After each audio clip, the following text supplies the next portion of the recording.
Hello बच्चों, आज मैं आपको विभाज्यता की जांच के नियम बताने जा रही हूँ। किसी भी संख्या की विभाज्यता की जांच हम कैसे करें।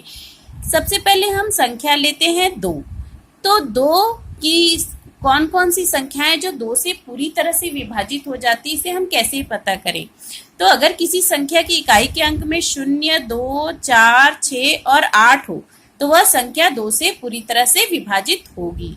तो हम देखते हैं, सबसे पहली संख्या देखते हैं हम 20। तो आप बताइए बच्चों, 20 2 से पूरी तरह से विभाज्य है या नहीं। हाँ, क्यों? क्योंकि इसके इकाई के अंक में क्या है? 0।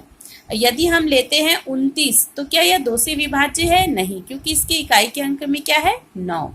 तो 2 से विभाज्य के लिए उसके इकाई के अंकों में 0, 2, 4, 6 और 8 का होना आवश्यक है। इसके बाद हम अगली संख्या देखते हैं 3। 3 से विभाज्यता की जांच कैसे, या 3 से विभाज्यता के नियम क्या हैं। यदि किसी संख्या के सभी अंकों का योगफल 3 से विभाजित हो जाए तो वह संख्या 3 से विभाजित होगी, वह 3 की विभाज्य होगी। जैसे हम एक अंक लेते हैं 81। अब इन दोनों अंकों को जोड़ते हैं, अंकों का योगफल करते हैं। तो जब हम 81 को जोड़ते हैं 8 धन 1 तो हमें 9 प्राप्त होता है, और जो 9 है वो 3 से पूरी तरह से विभाजित हो जाता है। 3 तिया 9, इसलिए जो 81 है वह 3 से विभाज्य है। इसकी जगह बच्चों हम एक और अंक लेते हैं, हम लेते हैं जैसे 5112। अब हम इसे देखते हैं कि यह 3 से विभाजित है या नहीं। तो हम इनके चारों अंकों को जोड़ देते हैं, 5 धन 1 धन 1 धन 2। तो हम देखते हैं बच्चों, 5 और 1 6, 6 और 1 7, 8 9, तो कुल अंक हमें 9 प्राप्त होता है। तो 5112 भी पूरी तरह से 3 से विभाजित है। लेकिन यदि हम 412 ले एक अंक और इनके तीनों अंकों को जोड़े, 4 धन 1 धन 2, तो हमें प्राप्त होता है 7, जो कि 3 से विभाजित नहीं है। 7 जो है वह 3 से विभाजित नहीं है, इसलिए 412 जो है 3 से विभाज्य नहीं है। इसके बाद हम देखते हैं बच्चों अगला अंक।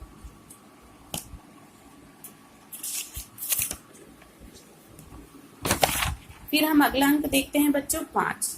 तो 5 से विभाज्यता की जांच हम कैसे करें, इसके नियम क्या है। तो यदि किसी संख्या के इकाई के अंक में 0 और 5 हो तो वह संख्या 5 से विभाज्य होगी। तो हम देखते हैं 940, तो यह 5 से विभाज्य होगी, क्योंकि इसके इकाई के अंक में क्या है?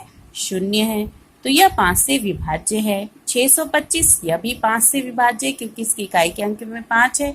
1045 भी 5 से विभाज्य है, क्योंकि इसकी इकाई के अंक में 5 है। लेकिन 426 जो है वह 5 से विभाज्य नहीं है, क्योंकि इसकी इकाई के अंक में 6 है। इसलिए 5 से विभाज्य होने के लिए उसके इकाई के अंक में 0 और 5 का होना आवश्यक है। इसके बाद हम देखते हैं बच्चों 7 से विभाज्यता के नियम। तो किसी संख्या के अंतिम अंक का दुगना कर शेष अंकों से घटाइए और बची हुई संख्या पर पुनः यही प्रक्रिया दोहराइए। तो चलिए बच्चों, इसके लिए हम एक एग्जाम्पल देखते हैं। हम एक एग्जाम्पल लेते हैं बच्चों 1729, और हम यह पता करते हैं कि यह 7 से विभाज्य है या नहीं। सबसे पहले इसका नियम है बच्चों, किसी संख्या के अंतिम अंक का दुगना करना। तो इसका अंतिम अंक है 9, और 9 का यदि हम दुगना कर दे बच्चों तो क्या होता है? 18। तो हमने इसके अंतिम अंक का दुगना कर दिया, और शेष बचा हुआ अंक है हमारा 172।